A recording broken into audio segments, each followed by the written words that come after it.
우리나라 근로자들의 주 근로시간이 52시간으로 이번에 법제화가 됐죠. 지금까지 우리나라는 68시간 일을 해왔는데 이 법의 통과로 인해서 300인 이상의 근로자를 가진 회사는 지난 7월 1일부터 이제 52시간 근무를 해야 돼요. 저희 자녀들도 다 52시간이 됐다고 좋아하더라고요. 그런데 다는 아니에요. 50인에서 299명은 2020년 1월 1일부터 시행이 되고 5인에서 49명이 있는 회사는 2021년 1월 1일부터 시행이 되고 30인 이하의 소기업은 2022년 12월부터까지 노사 합의에 의해서 8시간 연장 근무가 가능하도록 그렇게 탄력성 있게 이 법을 움직이지요. 일본은 주 44시간 일을 하고요. 영국은 주 41시간 일을 하고요. 미국은 주 38시간 일을 합니다. 우리나라는 아직 이 선진국에 못 미쳐요. 한 10시간 정도 더 덜 해야 그래도 좀 편히 쉴 수 있는 그런 국가가 되리라고 생각을 하고요. 그런데 이제 문제도 있어요. 7월 1일 근로시간이 대폭 줄고 난 이후에 중소기업의 사원들이 월급을 받았는데 상당한 액수가 줄었다는 거예요. 그래서 월급에서 한 10% 정도가 전에 일하던 것보다 줄었다고 그렇게 투덜대는 기사를 신문에서 봤습니다.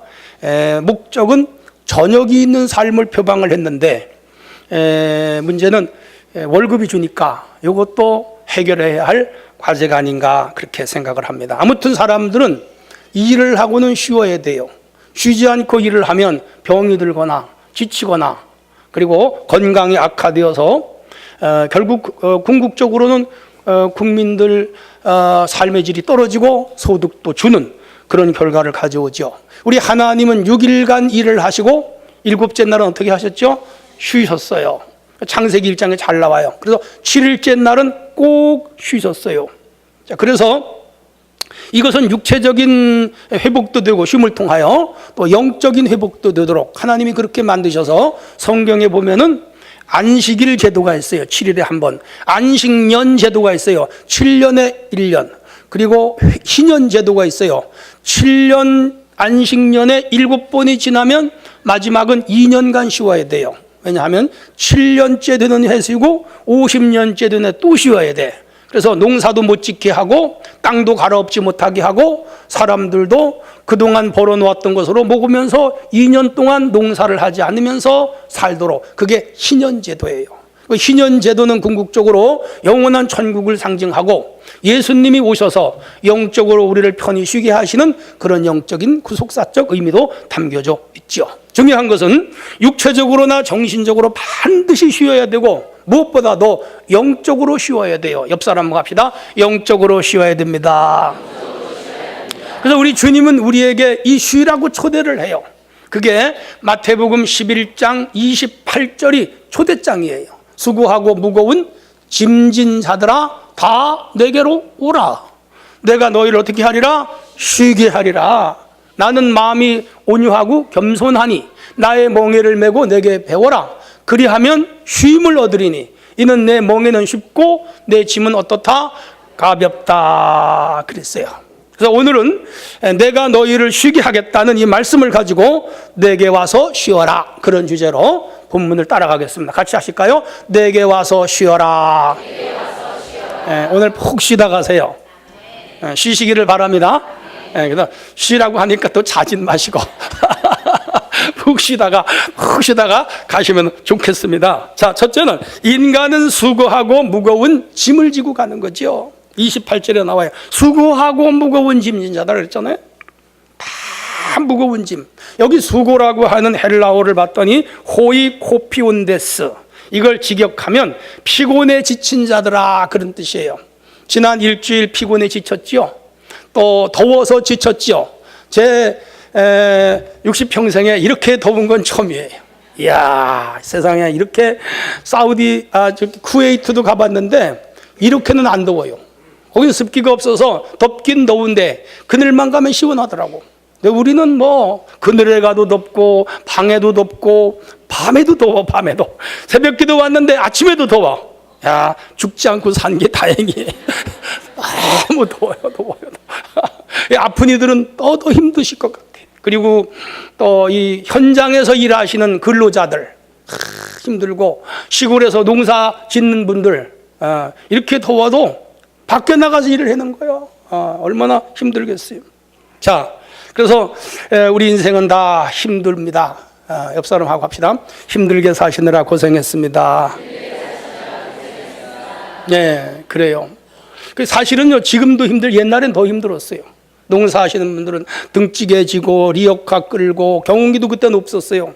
그리고 이 더운 삼복도에 나가서 논바닥에 엎드려서 논 메고, 또 밭에 엎드려서 풀 뽑고, 옛날엔 비닐하우스도 없었어요. 그런 데서 땀을 흘리면서 농부 아저씨들이 한여름 일을 하면 다 아프리카 사람들이 듣는 거예요. 얼굴에서부터 팔, 다리가 새까맣게 타가지고 어디서 왔어요? 그 정도. 그렇게 우리의 조상들이 일을 하면서 살아왔습니다. 현대사회는 농경사회보다 육체적 노동은 덜해요. 기계가 하지요. 개인보다 공정 라인에서 다 일을 해서 이곳저곳 뛰어다니면서 일을 안 해도 되죠. 대신 아이디어와 인간의 두뇌로 일을 하기 때문에 고도의 집중력을 필요로 해요. 그래서 육체 노동보다는 정신 노동, 두뇌 노동이 더 심해요. 육체 노동은 에너지가 소모가 덜 돼요. 정신 노동은 에너지 소모가 많이 됩니다. 제가 지금 설교하잖아요. 그래서 이 의사들이 이 말하기를, 설교 1시간 하는 목사님의 그 에너지를 쏟아붓는 것이 노동하는 사람의 6배가 된다 그래요. 그러니까 이 시간에 저는 지금 에너지가 다 쏟아지는 거예요. 등에서 막 땀이 나거든요. 의심 갖는 분 한번 와서 해봐. 여기서 한번 해보라고요. 이게 쉬운가 어려운가. 늘상해서 좀 뭐라고 할까요? 스킬이 있긴 하지만 힘든 건 힘든 거예요. 아멘도 안 하시네. 그래서 우리가 이 정신노동을 하고 난 것이 그렇게 힘든 그런 시대를 지금 우리가 살고 있습니다. 자, 이렇게 육체노동과 정신노동도 힘들지만은 또 뭐냐? 우리는 책임을 져야 하는 존재예요. 이 책임이라는 게 힘든 거예요. 이게 짐이야. 아버지들, 짐이 무거워요? 무겁지 않아요? 무겁잖아요. 대학 보내야지, 취직시켜야지. 저들이 하긴 하지만 다 지켜봐야 돼. 또 장가 보내야지, 시집 보내야지. 그걸로 끝이 아니더라고. 또 걔네들 살아가는 것 뒤에서 알게 모르게 또 기도해줘야지, 돌봐줘야지. 야, 그래서 이게 이 부모들은 죽어야 끝이 나는구나. 아직 목사님 나이가 안 돼서 몰라. 우리 이게 다 젊어가지고 내 나이 돼 보세요. 아, 목사님이 그때 그래서 그런 말씀을 하셨구나. 거쳐 올라가는 거예요. 다 우리 인생은 무거운 짐을 지고 가고요. 또 어느 사회 조직에 속했기 때문에 책임이 있어요. 과장의 책임이 있고, 부장의 책임이 있고, 전무 상무의 책임이 있고, 회장의 책임이 있는데, 그들 월급 많이 받는데 그냥 많이 받는 거 아니에요. 책임을 많으시니까 많이 받는 거예요. 예를 들어서 영업부장 같은 사람은 오다를 따오지 않으면 회사 라인이 돌아가질 않아. 그냥 뭐 그야말로 뭐가 타지요. 속이 막 타요. 소주 안 마시고는 이거 일을 못 하는 거예요. 그 정도로 무거운 짐을 현대인들은 지고 살아간다, 그 말이에요. 근데 여기 무거운 짐은 페포로테스메노. 이게 뭐냐 하면 짐승들이 짐을 지고 가는 피곤한 상태를 이르는 용어예요. 그러니까 오늘 우리 현대인들은 짐승들이 짐을 지고 짐을 끌고 가는 것만큼 그렇게 무겁게 역할과 책임의 짐을 지고 가는 존재들이다, 그런 얘기죠. 더 깊이 들어가면 우리 인생들은요, 영적으로 죄의 짐을 지고 있어요. 양심의 가책이라든지 양심의 부담이라든지 양심의 무거운 그런 것들을 지고 가는 거죠. 그래서 죄의 염려, 근심의 짐, 이런 것들을 저 옛날로부터 아담 이후에 유전적인 죄를 물려받아서 그 짐을 지고 끙끙하면서 살아가는 거죠. 뿐만 아니라 당시 이 예수님이 이 말씀을 하신 것은 유대인들인데, 바리새인이라고 하는 종교 지도자들이 이 교인들에게 무거운 짐을 지웠어요. 예를 들어 안식일 규례 같은 것은 37가지로 쪼개서 지키게 했고, 부모를 공경하는 것도 수많은 장로의 유전들을 가지고 그 무거운 짐을 지워줬습니다. 그래서 613개 율법을 수만 가지로 만들어가지고 그들이 그걸 지키느라고 얼마나 힘들었는지 몰라요. 그래서 예수님이 이런 거 다 폐기하러 오셨잖아요. 그래서 내게 와라. 내가 그 종교적인 짐, 율법적인 짐, 죄의 짐, 또 양심의 짐, 가책의 짐, 사회적인 짐까지, 영적인 거, 정신적인 거, 육체적인 것까지 다 내가 해결해 주겠다. 그래서 예수님이 우리를 초대하신 줄로 믿으시기를 바랍니다. 할렐루야. 특별히 우리에게 무거운 짐은 아까 말씀드린 대로 죄의 짐이라는 것이죠. 우리는 자범죄와 원죄의 짐을 지고 가는 거예요. 여러분, 이 형무소에 갇혀있는 죄수들은 판사가 석방을 해주기 전에는 못 나와요. 석방을 해야 나오는 거야. 마찬가지로 오늘 우리 예수님이 우리는 죄가 없다라고 선언해줘야 우리는 자유한 거예요. 죄의 삭은 사망이요 하나님의 은사는 그리스도 예수 안에 있는 영생이다. 죄의 삭은 사망이에요. 영원한 죽음이에요. 그런데 우리 예수님이 이 죄짐을 지러 오신 줄로 믿으시면 아멘 하십시다. 2000년 전에 예루살렘 이스라엘에 오셔서 우리 죄를 다 짊어지시고 십자가에서 도말했습니다. 이제 그분 초청에 응하기만 하면 우리는 예수 안에 자유함을 얻고 쉼을 얻게 될 줄로 믿으시기를 바랍니다. 다시 한번 여러분께 말씀드립니다. 오늘 무거운 짐을 지고 얼마나 고생 많습니까?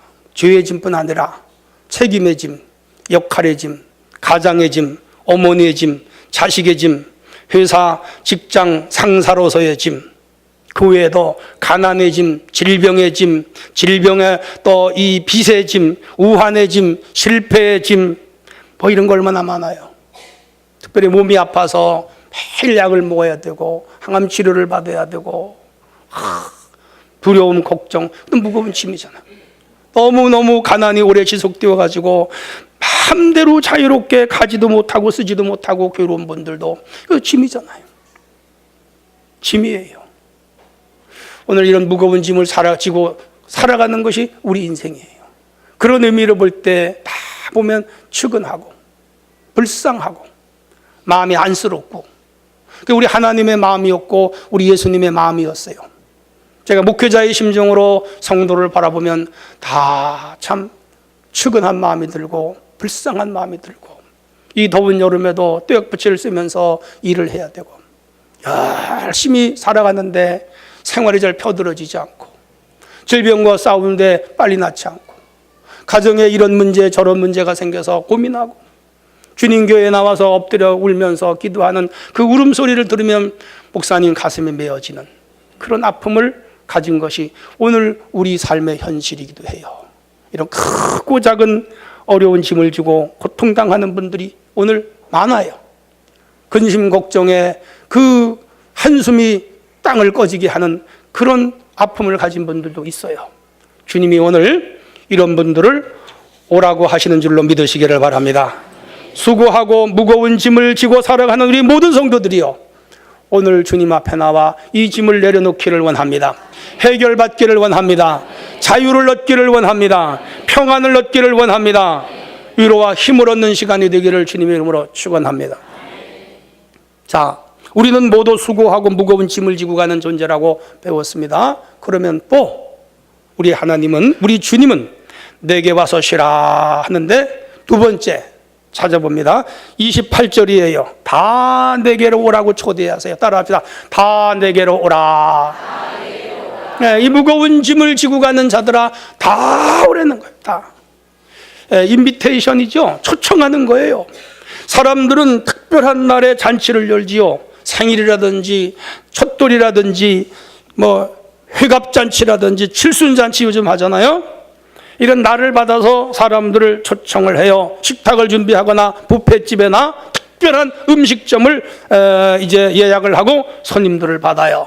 자, 그런데 들어보세요. 만약 나를 초청할 잔치에 초대를 받지 못했다면 기분이 어떨까요? 내가 이번 그 집 잔치에 초대를 받아야 되는데 나를 초청을 안 했어. 그러면 어떨까요? 아, 잘 됐다. 내가 축의금 안 가져가 잘 됐다. 그래요? 아니면 서운해요? 큰 집이 조카 결혼식 하면서 작은 집 초대장을 한 번 했어. 그러면 기분 좋아요, 나빠요? 예, 나쁘겠죠? 나쁘겠죠. 또 질문 들어갑니다. 반대로 초대받을 관계가 아닌데 초대장을 보내오면 기분이 좋아요, 나빠요? 예, 이거 가야 돼, 말아야 돼, 문고사님. 저 집이 나한테 뭐하러 초대장을 보내냐? 우리 집에 오지도 않았는데? 또 그런 사이도 아닌데. 그러면 좀 그렇죠. 떨떠름하죠? 아닌 것 같아요. 착각해서. 또 꼭 올 사람을 초대했는데 안 왔어. 그러면 정권사님, 내 아들 결혼하는데 초대했는데 안 왔어, 권사님이. 그러면 내가 딸 결혼식에 가나 봐라. 근데 오셨잖아, 그죠? 그러니까 가야 할 땐 가야죠. 초대할 만한 사람을 초대하면 가줘야 되겠죠? 그 인간관계예요. 또 초대하지 않은 사람이 또 왔어. 그럼 어떻게? 왜서 밥 한 끼 먹고 가냐 이거예요. 부조도 안 가지고 그냥 와서 먹고만 가. 그러면 기분 나쁘죠? 그래서 마음이 넉넉해서 받아줄 것 같아요. 또한 깜빡 잊고 초청장을 보내지 않았는데 어떻게 알고 왔어? 그러면 어떻게 해요? 고맙지요. 그런 사람이 되기를 바라요. 나는 보내지도 않았다 그러지 말고 깜빡 잊고 안 보냈어. 그래도 그냥 가시면 좋아하겠죠. 자, 중요한 것은 하나님은 모든 사람을 초대해요. 저와 여러분을 초대하신 줄로 믿으시기를 바랍니다. 그분은 모든 사람 제의 없이 다 초대해요. 다 초대해요. 왜? 집이 커요. 먹을 것이 많아요. 다 나눠주고도 남을 정도로 넉넉한 양식을 가지고 계신 분이 우리 하나님인 줄로 믿으시기를 바랍니다. 누구든지 와서 먹어라, 값없이 먹어라, 돈 없이 먹어라, 그렇게 말씀하시는 줄로 믿으시기를 바랍니다. 왜 그렇죠? 성경을 근거로 말씀드릴게요. 이는 하늘에서 내려온 떡이니 사람으로 하여금 먹고 죽지 아니하게 하는 것이라. 나는 하늘에서 내려온 살아있는 떡이니 사람이 떡을 먹으면 영생하리라. 내가 줄 떡은 곧 세상의 생명을 위한 내 살이니라. 예수님 자체가 우리가 영원히 먹고 생명을 얻는, 영생을 얻는 양식인 줄로 믿으시기를 바랍니다. 초대교회는 이렇게 설교를 했더니 기독교인들은 식인종이다 그래가지고 기독교를 엄청 박해를 해가지고 수백만 명이 죽었습니다. 성찬식을 하면서 예수님의 피를 먹고 예수님 살을 먹는다 그러니까 저 사람들은 식인종 집단이다 그래가지고 오해를 받아가지고 몇백 년간 그랬어요. 이야, 여러분 식인종 아닙니다. 따라합시다. 먹는다는 말은 믿는다는 말이다. 예수님을 믿는 거예요. 그러면 모두가 영생을 얻는 줄로 믿습니다. 내가 주는 물을 먹는 자는 영원히 목마르지 아니하리니 나의 주는 물은 그 속에서 영생하도록 솟아나는 생명의 샘이 되리라. 할렐루야. 여기서 물은 두 가지 의미가 있는데 첫째는 말씀이고 둘째는 성령이에요. 생명수와 같은 성령. 그래서 오늘 예수 앞에 오면 이 말씀과 성령으로 우리를 영원히 살게 하시는 줄로 믿으시기를 바랍니다. 그래서 초대하는 거예요. 그래서 오늘 우리는 예수 앞에 나온 줄로 믿으시기를 바랍니다. 할렐루야. 자, 까마득한 옛날부터 아담과 하와가 타락한 이후부터 하나님은 죄인들을 부르기 시작했어요. 아담과 하와가 동산숲에 숨었는데 하나님이 가서 아담아 아담아 부르셨어요. 그리고 수치를 가려주시고 그들에게 구원을 허락하세요. 아브라함도 부르시고 모세도 부르시고 다윗도 부르시고 베드로도 부르시고 바울도 부르시고 오늘 저와 여러분도 부르신 줄로 믿습니다. 옆 사람하고 합시다. 부름받음을 축하합니다. 할렐루야. 천사를 통해서도 부르시고 환상을 통해서 부르시고 이상을 통해서 부르시고 선지자를 통해서 부르시고 오늘은 매스컴을 통해서도 부르세요. 인터넷 방송, 또 무슨 기독교 텔레비전 방송, 라디오 방송 뭐 이런 걸로도 부르시고 신문이나 책을 통해서도 부르시고 길거리 전도를 통해서도 하나님은 우리 모든 사람을 초대하고 있는 줄로 믿으시면 아멘 하십시다. 첫째는 이스라엘 백성을 부르셨고 두 번째는 이방인인 우리도 부르신 줄로 믿으시기를 바랍니다. 자, 중요한 것은 그토록 오랫동안 사람들을 부르시고 계시지만 사람들이 초청에 잘 응하지 않는다는 거야. 예. 여러분, 전도하면 교회 잘 와요, 안 와요? 안 해봤으니 모르지요. 다 했죠. 자, 전도하면 잘 와요, 안 와요? 안 와요, 안 와요. 잘 안 와. 어떤 계기가 돼야 오더라고. 예, 우리도 주변 이웃이 전도를 많이 했는데 우리 어머니가 안 갔어. 근데 어떤 계기가 되니까 가더라고. 자, 예수님은 비유로 이 말씀을 누가복음 14장에서 하세요. 주인이 잔치를 열고 종들을 시켜서 사람들을 초대를 하는 거예요. 근데 안 와. 장가 갔어요. 우리는 신혼여행 가야 돼요. 안 오는 거예요. 예. 우리는 소를 샀어요. 밭을 갈아봐야 돼요. 안 오는 거예요. 우리는 땅을 샀어요. 등기부등본해요. 안 가는 거예요. 그랬더니 주인이 길거리로 가서 사람들을 데려오는데 장애자들이고 하여간 다 물구자라도 데려와라. 데려다가 채웠는데 자리가 또 비었어요. 그랬더니 주인이 말씀합니다. 사람 산울타리 까로 가서 사람을 강권하여 데려다가 내 집을 채워라. 누가복음 14장 23절. 계속 지금도 초대하고 계신 줄로 믿으시기를 바랍니다. 우리는 연말까지 이웃사랑 전도운동을 지속하잖아요. 사람들을 불러오는 거예요. 주님은 지금도 사람을 부르고 계심을 믿으시기를 바랍니다. 할렐루야. 우리나라는 결혼잔치, 젖돌잔치, 장례식 문화가 있습니다. 손님을 초대했는데 많이 오지 않으면 주인이 서운해요. 나는 그 사람 결혼식에 갔는데 그 사람은 우리 집에 안 오면 서운해요. 나는 그 집에 장례식에 갔는데 그 사람은 우리 집 장례식에 안 왔어. 서운해요. 현대 결혼식, 장례식 같은 것은 품앗이 문화더라고요. 자, 제가 그 자체를 논하고자 하는 것이 아니고 와야 할 손님이 오지 않으면 서운하듯이 하나님은 초청한 사람이 오지 않으면 서운한 거예요. 감사하게도 오늘 저와 여러분은 하나님의 초청에 응하심을 우리 하나님은 기억하시는 줄로 믿습니다. 기뻐하시는 줄로 믿습니다. 오늘도 거룩한 주일이잖아요. 이날 하나님께서 너 교회 와라. 우리 마음을 통하여 음성으로 우리 귀에 들려주셔서 만사를 제껴놓고 주님 앞에 나오신 줄로 믿습니다. 할렐루야. 영원한 영생을 선물로 주시고 말씀과 또한 성령으로 우리에게 한 주간 세상에 나가 승리할 수 있도록 힘을 선물로 주시는 줄로 믿으시기를 바랍니다. 할렐루야. 그로 이 초청하심에 기쁨으로 응하는 자들을 우리 하나님은 복 주시고 영원한 쉼을 안식으로 선물로 주심을 믿으시기를 바랍니다. 할렐루야. 자, 그래서 우리를 짐을 지고 가는 자들을 부르시는데 왜 부르시느냐? 28절 한번 더 읽어보면 28절 시작.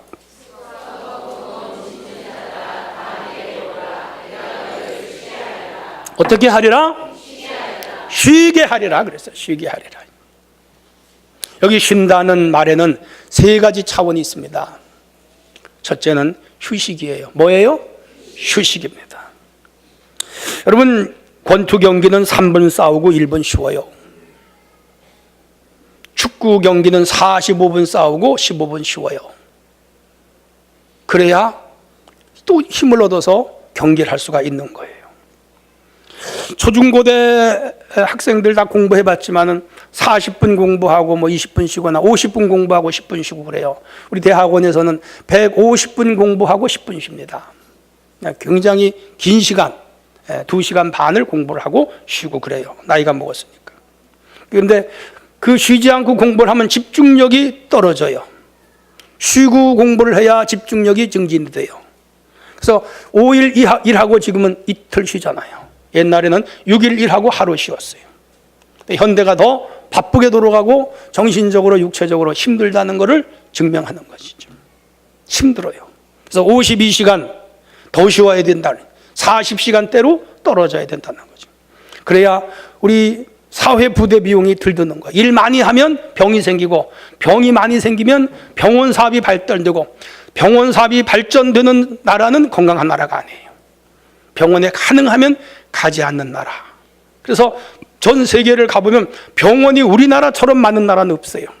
유럽은 병원이 별로 없어요. 왜? 예방의학이지 치료의학이 아니야. 근데 우리나라는 일을 너무 많이 하니까 죽지 않는 게 다행이야. 그래서 다 병원의학이 발달돼 가지고 대형 병원만 돈 벌어. 병원치고 크게 안 짓는 병원, 돈 못 버는 병원 있어요? 거의 없어요. 이게 사회 시스템이 잘못된 거죠. 일을 덜 해야 돼. 휴식해야 돼. 옆 사람, 휴식을 많이 합시다. 가능하면 휴식하면서 일을 하시기를 바랍니다. 그게 우리 육체와 정신과 가정을 건강하게 하는 비결이에요. 두 번째가 여가의 개념이에요. 뭐예요? 여가예요. 여가. 여가는 휴식보다 더 상위 개념이에요. 휴식으로 만족할 수 없는 부분을 여가를 통해서 채워야 돼요. 이것을 영어로 레저라 그럽니다. 여러분, 국가가 잘 살고 경제 생활이 윤택해지면 사람들은 휴가에서 여가로 바뀌는 거죠. 지금 우리나라가 휴식 사회예요, 여가 사회예요?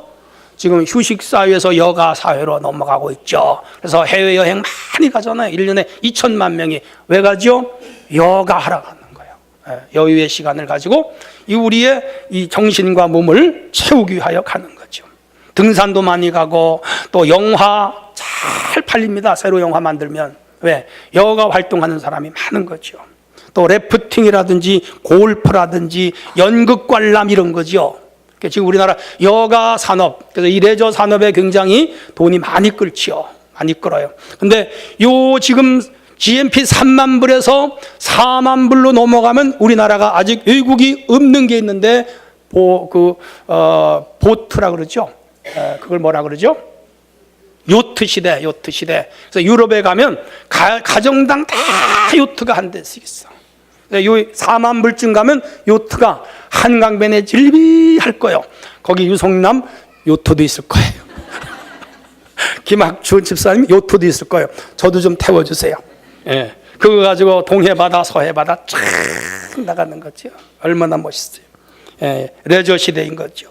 스키장도 많이 가고 가능하면 가족 단위로 이 주말을 즐기는 행복함의 추구이죠. 자, 그래서 이렇게 휴식과 레저의 문화도 우리의 정신과 육체를 아주 건강하게 하는 하나의 방법인데, 이거보다 더 중요한 안식의 개념이 있어요. 안식. 이 기독교는, 이 기독교가 말하는 이 쉼은 안식의 개념입니다. 안식의 개념. 따라합시다. 안식. 예. 휴식이나 여가선용은 육과 정신을 맑게 하지만 영혼을 맑게 못해요. 영혼을 맑게 하는 것은 안식이야. 오늘 이날은 안식일인 줄로 믿습니다. 주일을 안식일인 거예요. 이것을 하나님은 천지 창조를 하신 이후부터 지켜오셨어요. 그래서 기독교 문화가 확산된 모든 나라는 이 안식일이에요. 주일날 교회 나가서 예배하고 기도하고 찬양 부르고 봉사하고 말씀을 들으면서 우리의 영이 안식하게 되는 줄로 믿으시기를 바랍니다. 해외여행을 갔다 오면 피곤한 것밖에 없어. 예. 그리고 등산을 하거나 레저를 하면은 피곤해. 채워지질 않아. 근데 주일날은 나와서 이렇게 성가대 봉사하고 주일학교 봉사하고 식당 봉사하고 이렇게 딱딱한 의자에, 딱딱하진 않지만 의자에 앉아서 예배드리고 나면 피곤하지 않아. 왜? 영혼의 양식을 하나님이 채워주시고 성령이 힘을 주시기 때문인 줄로 믿으시기를 바랍니다. 아멘. 그래서 주님 앞에 나오면 마음이 평안해져요. 짐도 맡겨라, 행사도 맡겨라, 길도 맡겨라, 염려도 맡겨라, 자녀들도 맡겨라, 인생길을 다 맡겨라. 다 맡기는 거예요. 할렐루야. 그러면 평안해져요. 건강 문제, 질병 문제, 물질 문제, 사업의 문제, 죽고 사는 문제, 복잡한 고민 문제까지도 우리 주님은 이 안식일에 책임지심을 믿으시기를 바랍니다. 옆 사람하고 우리 내려놓고 갑시다. 짐을 내려놓으세요. 다 내려놓으시기를 바랍니다. 근데 나갈 때도 싸가지고 가지 마시고 오늘 앞에 나와서 주님께 내려놓고는 나갈 때 다 싸 짊어지고 또 가. 교회 문을 나가기가 무섭게 한숨이 땅이 꺼지게 하는 분들이 있어. 그건 오늘 예배 헛들인 거예요. 옆 사람 그렇게 드리지 맙시다. 평안하게 내려놓고 가시기를 바랍니다. 비행기를 타면 화물을 보내는 것을 소위 보딩이라는 걸 하잖아요. 짐을 맡기는 거예요. 그러면 그 항공사에서 우리 짐을 맡았다고 수화물표를 하나 줘요. 찾을 때 요거 가져가세요. 그러는 거예요. 제가 쿠웨이트를 갔는데 내 짐이 없는 거예요. 아이고, 그래가지고 찾아가가지고 짐이 없다고 그랬더니 기다리래. 이 사람들이 세워라, 내워라. 3시간 만에 어디 찾아왔더라고. 찾아와서 다행히. 근데 짐이 안 오는데 도로 있어요. 그건 실수지. 그런데 대개의 항공사는 우리가 짐을 맡기면, 수화물포를 주면 거기 가보면 짐이 있어요, 없어요? 대개는 있어요. 거의 있어. 맞아, 있어요. 그런데 짐을 맡기고 비행기 안에서도 아이고 내 짐, 아이고 내 짐, 아이고 내 짐, 그러면 돼요, 안 돼요? 12시간을 가든지 14시간을 가든지 짐을 맡겨버렸으니까 평안하게 가서 찾는 데가 찾으면 되는 거예요. 오늘 주님께 우리 짐을 다 맡기면 우리 주님이 십자가에서 다 해결하신 줄로 믿습니다. 져주신 줄로 믿습니다. 할렐루야. 맡겨버리시기 바랍니다. 네, 주님 깨끗이 처리하셨어요. 깨끗이 처리. 이는 힘으로 되지 아니하며 능으로 되지 아니하며 나의 영으로 되느니라. 성령 하나님이 다 책임져 주셨어요. 오늘 편히 쉬기를 바랍니다. 옆 사람 편히 쉽시다. 서서히 정리할게요. 우리에게 두 가지 차원의 안식이 있는데 매주일마다 주님 앞에 나와 예배하면서 한 주간 시달린 세 속에서의 고통이 오늘 안식을 얻는 시간이 되기를 바랍니다. 또 하나의 안식은 우리가 영원한 천국에 들어가는 안식인 줄로 믿습니다. 그래서 지난주에도 우리 집사님 한 분이 하늘나라로 가셨어요. 영원한 안식을 얻는 곳으로 가셨죠. 우리도 언젠가는 이 영원한 안식의 자리로 들어가게 될 줄로 믿으시면 아멘 합시다. 그게 소위 천국 가는 거예요. 그거는 진짜 최고의 축복이고 최고의 안식이고, 오늘 우리가 이 영원한 안식을 얻기 위하여 오늘 힘들어도 교회를 다니는 줄로 믿습니다. 결론입니다. 인간은 육체로 휴식이 필요한 존재입니다. 정신적으로 여가가 필요한 존재입니다. 또 영적으로 안식이 필요한 존재입니다. 그래서 예수님은 우리에게 와라, 다 맡겨라, 그리고 편히 쉬게 하겠다라고 말씀하신 줄로 믿습니다. 주님의 초대에 응했으니까 주님께 다 내려놓고 오늘 영적으로, 정신적으로, 육체적으로 평안을 얻고 영원한 천국을 상속받기에 부족함이 없는 우리 성도들 되어지기를 주님의 이름으로 축원합니다.